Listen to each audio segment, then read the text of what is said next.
જગ્યાઓ, તો ભગવાન કહે છે કે મને ગોકુળની અંદર ગાયોની વચ્ચે મારું લાલન પાલન થશે, 11 વર્ષ પછી હું પાછો મથુરામાં આવીશ, એમ વસુદેવને કહે છે દેવકીજીને, પાછો આવીને તમને મળીશ.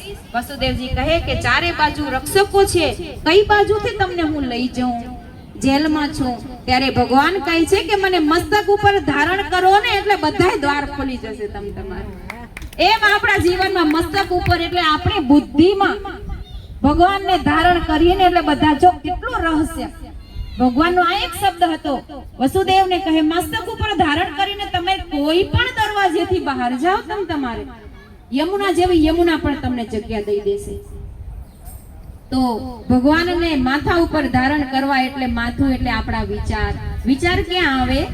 પેટમાં આવે, માથામાં જ આવે ને. એટલે આપણે સમગ્ર આજની કથાનો ટોપિક શું લીધો હતો? મોસ્ટલી વિચાર અને બુદ્ધિનો જ લીધો, કે જે માથાની અંદર આવા પરમાત્મા ઈશ્વર તત્વના વિચારો હોય, એ વિચારો ના દરવાજા, એના મતલબ કે એને સમસ્યાઓનું સમાધાન એને જલ્દીથી મળી જાય છે, સમસ્યા એને નડતી નથી, અને આવે તો પણ એના માટે એને ફાયદાકાર જ લાગે છે. ભગવાન કહે મને મસ્તક ઉપર ધારણ કરો, બધા દ્વાર હરદ્વાર થઈ જશે. જીવનમાં મસ્તકમાં બુદ્ધિમાં પરમાત્મા તત્વનો નિશ્ચય બધા દ્વાર ખોલી આપે છે. કોઈ પણ દ્વાર તમારા માટે ખુલ્લું જ છે. આ બસ આજ્ઞા મુજબ ધારણ કરો, તમે યમુના પાર પણ કરી જાઓ. ગોકુળમાં યોગમાયા યશોદાના ખોળે અવતાર લીધો છે. અનુભવી બહેનો કહેતી હતી કે યશોદાના પેટમાં દીકરી છે. વસુદેવજી ગયા છે, ભગવાન આપે છે અને માયાને લઈ લે છે ત્યાંથી. અને ભગવાનને આજ્ઞા કરી હતી કે મારી માયા છે એ લઈ લેજો અને કંસને આપી દેજો. કંસને આપવું તો પડશે, એટલે ઓલરેડી ત્યાંથી આ ભગવાન કૃષ્ણ ત્યાં મૂકી, અને ત્યાં એ માયા પણ કેવી છે? યોગ માયા છે. એ વિદ્વાંસી માયા છે, જે વિંધ્યાચલ પર્વતની માતાજી છે, જે એ યોગ માયા રૂપી યશોદાને ત્યાં ઉતર્યા છે. અને કંસને ખબર પડી કે દીકરીનો જન્મ થયો છે. કંસ કહે જુઓ મારો કાળ કેવો મારાથી ડરે છે, દીકરી થઈને આવ્યો છે, પણ હું દીકરી છે પણ હું મૂકીશ નહીં. અને કંસે જ્યારે ઉપાડી છે, જ્યારે એને યોગ માયાને ઉપાડી છે, તે એને ચરણ પકડીને આપે એને ઉપાડી છે, ચરણ પકડીને ઉપાડી છે. ત્યારબાદ તો યોગ માયાને એટલે કંસ મર્યો નથી. એને વિચાર કરો કે ચરણ પકડ્યા એટલે ઓલી માતાજી યોગ માયા હતી, કે મારા ચરણ પકડે એને હું જગદંબા છું, હું એને મારી ના શકું, એનો હું ઉદ્ધાર કરીશ. ત્યારે ચરણ પકડીને ઉપાડી યોગ માયા, એટલે કંસ મર્યો નહીં, કેમ કે જગદંબા છે. ચરણ પકડે ને એને ઈ મારી ન શકે. શરણે આવેલા ને કોઈ મારે, આપણે તો બીજી રીતે ઉપાડી હોત ને તો એને કંસ મારી નાખત. તેના હાથમાંથી નીકળી ગઈ છે, વીજળી જેવો પ્રકાશ થયો છે. ગોકુળમાં આજે ગોકુળ નવમી ઉજવાય છે, કેમ કે આઠમના આ બધું થયું હતું, એને કોને ખબર પડે જન્મવું ને મૂકવું ને આવું બધું. પરંતુ નવમીની રાત છે, એ રાતમાં બધાને ખ્યાલ આવ્યો છે અને એ રાતનો ઉત્સવ થયો છે. નંદ બાબાને ઘરે એક બાળક, સુંદર બાળક, નંદ બાબાને દરરોજ સ્વપ્નમાં બાળકનો સ્વપ્ન આવે છે. જ્યાં સુધી અવતરણ નથી થયું ત્યાં સુધી તો એવું આવે, એવા સ્વપ્ન આવે છે કે ઝુમ ઝુમ બાજે ગુગરિયા, सब दिखलाए काना, मेरे घर आए मेरे घर आए, झुम झुम बाजे गुगरिया. આવા એ સ્વપ્ન નંદ બાબાને આવે છે.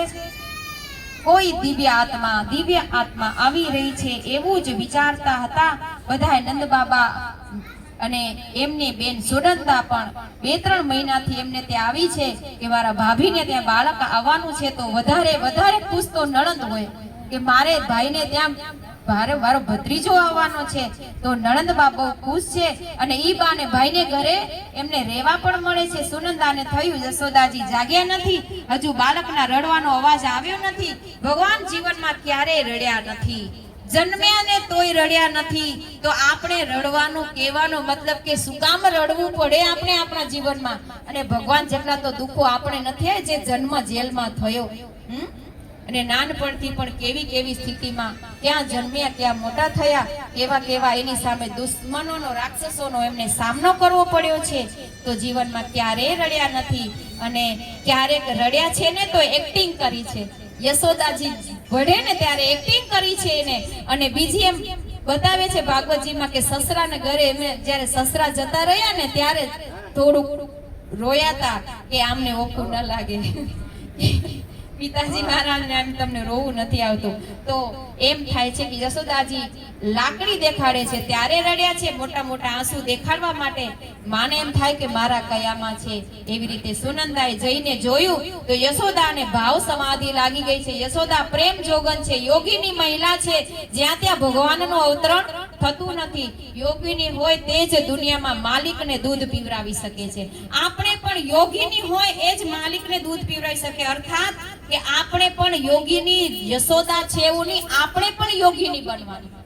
કે આપણે એવા ભાવ સાથે કે જે ઈશ્વરની સેવા સાથેના આવા જે કઈ સેવા છે એ આપણે દરેકે દરેક ઈશ્વરની સેવા એવા ભાવ સાથે આપણે પણ યોગીનું રૂપ લઈને જીવનમાં જીવવાનું છે. જે યોગીની હોય તે જ દુનિયાના માલિકને પીરસી શકે છે. સુનંદાએ બાળકને જોયું અને નંદ બાબાને જાણ કરી. એક અંદર જાણ કરી છે. આખા વ્રજમંડળની અંદર ગોપીઓમાં વ્યાપ ફેલાઈ ગઈ છે. બધી જ ગોપીઓ આરતી આવીને કરે છે. યશોદા તો માત્ર વૃજને નહીં વિશ્વને દિવ્યાત્મા આપ્યો છે. અને વરસાદ વરસે છે, પ્રકૃતિ ખીલેલી છે, યમુના પણ ઉછળી રહી છે. ત્યારે અનોખો આત્મા અવતરણ કરે છે. ત્યારે સમષ્ટિ પ્રકૃતિમાંથી પરિવર્તન થાય છે. સમગ્ર પ્રકૃતિમાં પણ પરિવર્તન છે. જ્યારે ભગવાનનું અવતરણ થાય છે ત્યારે સમષ્ટિમાં પરિવર્તન થાય છે. એવી જ રીતે આપણા જીવનની અંદર પણ પરમાત્મા ચિંતન થશે, એવા સંત સાથેનું આપણું જોડાણ થશે. આવી સમગ્ર ક્રિયાને આપણે ઈશ્વરની સેવા અર્થે આપણે જ્યારે એવા વિચારોનો અભિગમ અપનાવશું ને એટલે આપણા જીવનની અંદર પણ એવું ધરખમ પરિવર્તન આપશે. તો આવી રીતે રાધા રમણ હરિ ગોપાલ બોલો, આવી રીતે આખી પ્રકૃતિ ઉત્સવ મનાવે છે. અને ભગવાન કૃષ્ણનું પ્રાગટ્ય થાય છે. કૃષ્ણચંદ્ર ભગવાન કી જય, કૃષ્ણ કનૈયા લાલ કી જય, દ્વારિકાધીશ કી જય.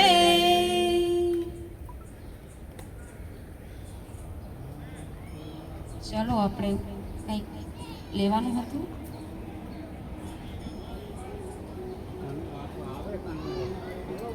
છે કે નથી?